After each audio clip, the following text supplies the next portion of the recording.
ಸರ್ಕಾರಿ ಕಚೇರಿ ಅಂದ್ರೆ ಸ್ವಚ್ಛತೆಗೆ ಮಾದರಿಯಾಗಿರಬೇಕು. ಆದರೆ ಇಲ್ಲೊಂದು ಸರ್ಕಾರಿ 10 ಕಚೇರಿಯನ್ನ ಒಂದೇ ಕಟ್ಟಡದಲ್ಲಿ ಹೊಂದಿರುವ ಮಿನಿ ವಿಧಾನಸೌಧ ದುರ್ವಾಸನೆಯ ಸೌಧವಾಗಿ ಬದಲಾಗಿದೆ. ಹೌದು, ಅಚ್ಚರಿಯಾದ್ರೂ ಕೂಡ ಇದು ನಿಜ. ಧಾರವಾಡ ಮಿನಿ ವಿಧಾನಸೌಧದಲ್ಲಿ ಅವ್ಯವಸ್ಥೆ ತಾಂಡವಾಡ್ತಾ ಇದೆ.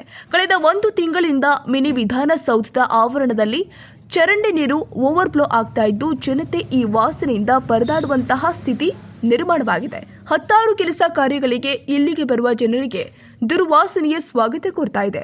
ಮಿನಿ ವಿಧಾನಸೌಧ ಮುಂಭಾಗದಲ್ಲಿಯೇ ಚರಂಡಿ ನೀರು ತುಂಬಿ ಹೊರಬರ್ತಾ ಇದ್ರು ಮಹಾನಗರ ಪಾಲಿಕೆ ಅಧಿಕಾರಿಗಳಾಗಲಿ ಅಥವಾ ಮಿನಿ ವಿಧಾನಸೌಧದ ಕಚೇರಿಯಲ್ಲಿನ ಅಧಿಕಾರಿಗಳು ಸಮಸ್ಯೆ ಪರಿಹಾರಕ್ಕೆ ಮುಂದಾಗದೇ ಇರುವುದು ಸಾರ್ವಜನಿಕರ ಹಿಡಿ ಶಾಪಕ್ಕೆ ಕಾರಣವಾಗಿದೆ.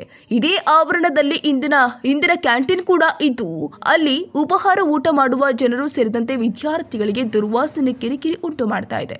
ಆವರಣದಲ್ಲಿ ಸಾರ್ವಜನಿಕರಿಗೆ ಕುಳಿತುಕೊಳ್ಳುವ ಆಸನದ ವ್ಯವಸ್ಥೆ, ಹೊರ ಶೌಚಾಲಯ ಹಾಗೂ ಸ್ವಚ್ಛತೆ ಇಲ್ಲದೆ ಬೆಳೆದು ನಿಂತ ಗಿಡ ಗಂಟೆಗಳಿಂದ ಇಲ್ಲಿ ಅವ್ಯವಸ್ಥೆ ತಾಂಡವಾಡ್ತಾ ಇದೆ. ಇಂದಿನ ಕ್ಯಾಂಟೀನ್ ಕಿಚ್ಚನ ವೇಸ್ಟ್ ವಾಟರ್ ಕೂಡ ಕಾಲುವೆ ಬಿಡಲಾಗ್ತಾ ಇದೆ. ಇದರ ವಾಸನೆಯಿಂದಾಗಿಯೂ ಕೂಡ ಜನತೆ ತೊಂದರೆಯಾಗ್ತಾ ಇದೆ. ಇನ್ನಾದರೂ ಇಲ್ಲಿನ ಅಧಿಕಾರಿಗಳು ಹಾಗೂ ಪಾಲಿಕೆ ಅಧಿಕಾರಿಗಳು ದುರ್ವಾಸನೆಗೆ ಮುಕ್ತಿ ನೀಡಿ ಪಬ್ಲಿಕ್ ಫ್ರೆಂಡ್ಲಿ ವಾತಾವರಣ ನಿರ್ಮಿಸ್ತಾರಾ ಕಾದು ನೋಡಬೇಕಾಗಿದೆ.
ಸರ್, ಈಗ ವಿಷಯ ಏನಂತಂದ್ರೆ ನಮ್ಮದು ಮಿನಿ ವಿಧಾನಸಭಾ ಹಾಗೂ ಆಮೇಲೆ ಇಂದಿರಾ ಕ್ಯಾಂಟೀನ್ ಏನಿದೆಯಲ್ಲ, ಅಲ್ಲಿ ಮಿನಿ ವಿಧಾನಸಭಾ ಆಮೇಲೆ ಸಣ್ಣ ಮಕ್ಕಳು, ಹೆಣ್ಮಕ್ಳು, ಗಂಡು ಮಕ್ಕಳು ಪೇಪರ್ಸ್ ಅಂತ ಸಂಬಂಧ ಹೋಗ್ತಾರೆ. ಆಮೇಲೆ ಇಂದಿರಾ ಕ್ಯಾಂಟೀನ್ಗೆ ತಿನ್ನಾಕಂತ ಹೋಗ್ತಾರೆ ಊಟ ಮಾಡೋಕ್ಕೆ.